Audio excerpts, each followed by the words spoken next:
Hello. How are you? Fine. Fine, sir. All right. Do you want to see magic? Yes. Okay. Can I take this bottle? Yes, sir. Water bottle. Okay. Yes. ഞാൻ ഈ വെള്ളം. Do you want water? Yes, for you. Yes. All right.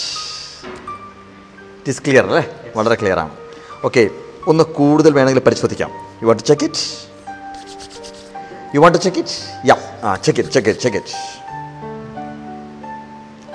Okay, clear. Okay, ഞാൻ ചെയ്യുന്നത് വളരെ careful ആയിരിക്കണം. ഞാൻ ഈ cap എടുത്തു. വാച്ച് ക്യാപ്പ് എടുത്തതിന് ശേഷം നോക്കണം, ഈ ക്യാപ്പിലേക്കാണ് നോക്കേണ്ടത്. I pass this. Watch 1, 2, 3. That's it. Clear? Okay. I will take it out like this.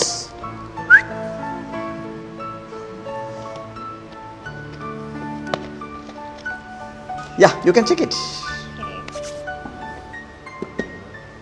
Clear? No doubt at all? No doubt. Okay. One more magic. See this bottle. So, clear water, alle? Water, clear water. Can you see? Yes. Clear water. Watch. 1, 2, and 3. What is that? Goldfish. Yes. ഞാൻ ഇതിനകത്തേക്ക് ഒഴിക്കാം.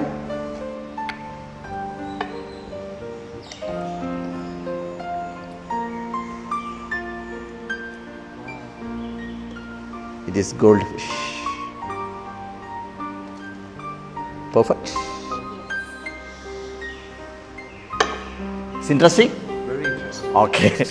ഇനി interesting അല്ലാത്ത കുറച്ച് കാര്യങ്ങളാണ് പറയാൻ പോകുന്നത് ഈ വാട്ടർ ബോട്ടിലിനെ പറ്റിയിട്ട്. ശ്രദ്ധിച്ച് കേൾക്കണം. ഞാൻ പറയാൻ പോകുന്നത് ഈ മിനറൽ വാട്ടർ ബോട്ടിലിനെ കുറിച്ചാണ് പറയാൻ പോകുന്നത്. നമുക്ക് ഇന്ന് വെള്ളം ആവശ്യം വന്നു കഴിഞ്ഞാൽ ഉടനെ തന്നെ നമ്മളൊരു മിനറൽ വാട്ടർ ബോട്ടിൽ ഓർഡർ ചെയ്യുന്നു, കഴിക്കുന്നു. ഇതാണ് നമ്മുടെ ഒരു സ്ഥിതി എന്ന് പറയുന്നത്. എനിക്ക് ഓർമ്മയുണ്ട്, എൻ്റെയൊക്കെ കുട്ടിക്കാലത്ത് കിണറ്റിൽ നിന്ന് ധാരാളം വെള്ളം കോരി കുടിക്കുകയും കുളിക്കുകയും ഒക്കെ ചെയ്തിട്ടുണ്ടായിരുന്നു. അന്ന് അച്ഛൻ പറയുമായിരുന്നു, കുട്ടിയെ ഇങ്ങനെ വെള്ളം നശിപ്പിച്ച് കളയരുതെന്ന് പറയുമായിരുന്നു. പക്ഷേ അന്ന് അതിൻ്റെ ഒരു സീരിയസ്നെസ് എന്താണെന്നുള്ളത് മനസ്സിലാക്കിയിട്ടുണ്ടായിരുന്നില്ല.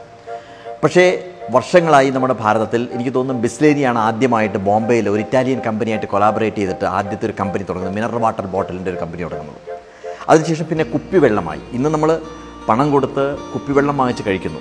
ഒരു പക്ഷേ പഴയ ഒരു തലമുറയിൽപ്പെട്ട ആളുകളൊന്നും ഒരിക്കലും ചിന്തിച്ചിട്ടുണ്ടാവില്ല കുറച്ച് കാലം കഴിഞ്ഞാൽ ഇതുപോലെ ബോട്ടിൽ വെള്ളം വാങ്ങി കഴിക്കേണ്ട, പൈസ കൊടുത്ത് കഴിക്കേണ്ട ഒരു അവസ്ഥ വരുമെന്ന് ചിന്തിച്ചിട്ടുണ്ടായിരുന്നു. കാരണം വെള്ളം സുലഭമായിരുന്നു നമുക്ക്. പക്ഷേ ഇതിൻ്റെ ഒരു സത്യാവസ്ഥ എന്താണ് എന്നുള്ളത് നമ്മൾ തിരിച്ചറിയണം. ഇതിനകത്ത് വളരെ രസകരമായിട്ടുള്ള കുറച്ച് കാര്യങ്ങളുണ്ട്.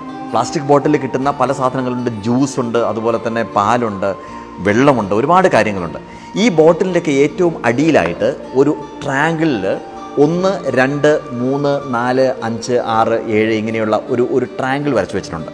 അതിൻ്റെ 1 എന്നുള്ളതിൻ്റെ അടിയിൽ PETE, അതുപോലെ തന്നെ 2ൻ്റെ അടിയിൽ HDBPE, 3ൻ്റെ അടിയിൽ V, 4ൻ്റെ അടിയിൽ LDPE, 5ൻ്റെ അടിയിൽ PP, 6ൻ്റെ അടിയിൽ PS, 7ൻ്റെ അടിയിൽ അതർ എന്ന് പറഞ്ഞിട്ട് എഴുതിയിട്ടുണ്ട്. പക്ഷേ ഏറ്റവും രസകരമായിട്ടുള്ള കാര്യം, ഇത് എഴുതേണ്ടത് അല്ലെങ്കിൽ ഇത് ലിഖിതമായിട്ട് ഇവിടെ കാണിക്കേണ്ടത് നിയമപരമായിട്ടുള്ള ആവശ്യകതയാണ്. പക്ഷേ അത് പലപ്പോഴും നമ്മൾ ബോട്ടിലിൻ്റെ അടിയിൽ നോക്കിക്കഴിഞ്ഞാൽ കാണാൻ സാധിക്കുന്നില്ല എന്നുള്ളതാണ് സത്യം.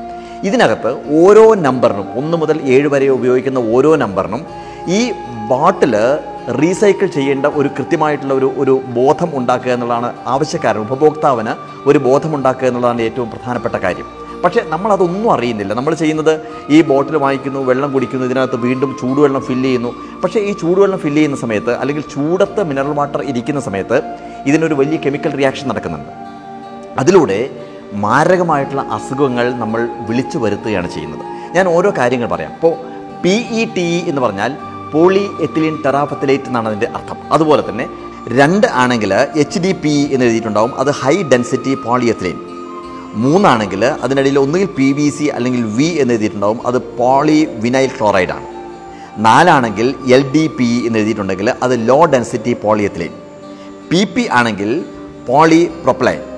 PS ആണെങ്കിൽ പോളിസ്റ്റർ. ഇതാണ് അതിൻ്റെ ഒരു രീതി എന്ന് പറയുന്നത്. പക്ഷേ വളരെ ചുരുക്കി ഞാൻ പറയാം.